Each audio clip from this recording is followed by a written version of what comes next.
Thank you, Brett.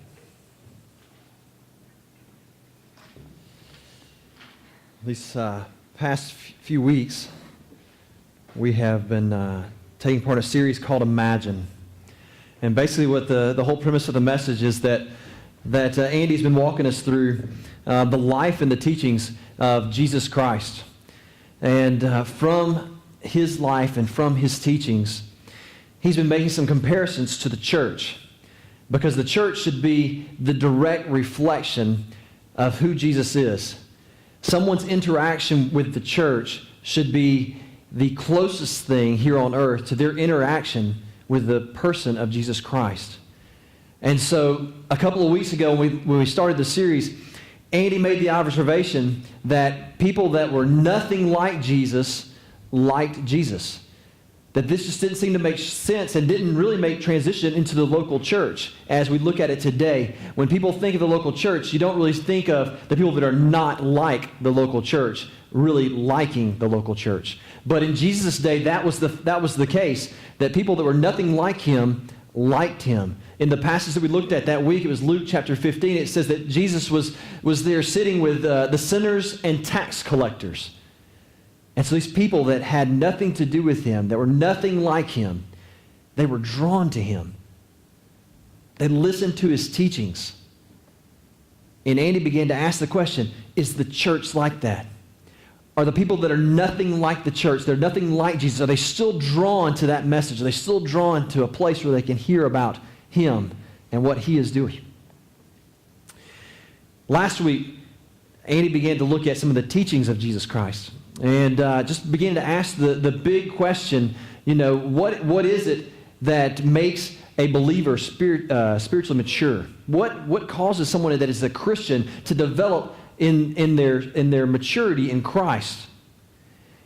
And that question was, in not so many words, was asked to Jesus. The people that are gathered around him said, hey, what is the greatest commandment? What is the one thing that if I just do this one thing, I'll become a mature follower, a mature believer, a mature Jewish follower? What do I need to do? And Jesus didn't say, well, be perfect. Strive for perfection. Because guess what? We're all human and it's impossible. And he didn't say, well, you know what? Just take the Old Testament scrolls, memorize them backwards and forwards, gain as much knowledge as you can about God. Learn all you can about God. Gain all the information you can about God. No, that's not enough. That's not what makes someone spiritual mature. Information is not enough. No, Jesus said it's about relationships. He said the greatest thing that you can do in your life is love the Lord your God with all of your heart, with all of your soul, with all your mind, with all of your strength, with everything that you are. Love God. And they didn't ask for two, but he went ahead right there and piggybacked on that verse and said, and the second commandment is like this: love your neighbor as yourself. And Jesus said, you want to know what I'm about? You want to know what makes you continue to mature as a Christian, as a believer, as a Christ follower? Then you be about loving God, having that relationship with him. And you be about loving others the way you love yourself. Because I know one thing, if there's one person I'm going to look out for, it's me.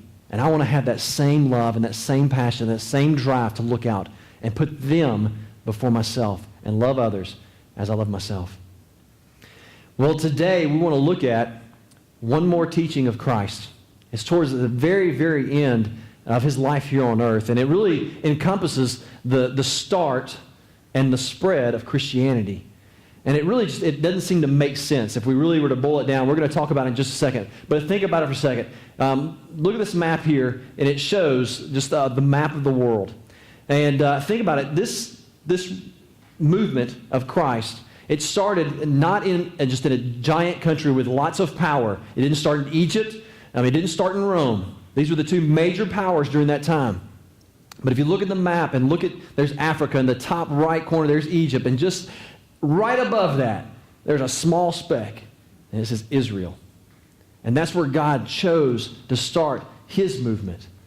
And he started it with a Jewish carpenter's son. He had no power. He had no influence.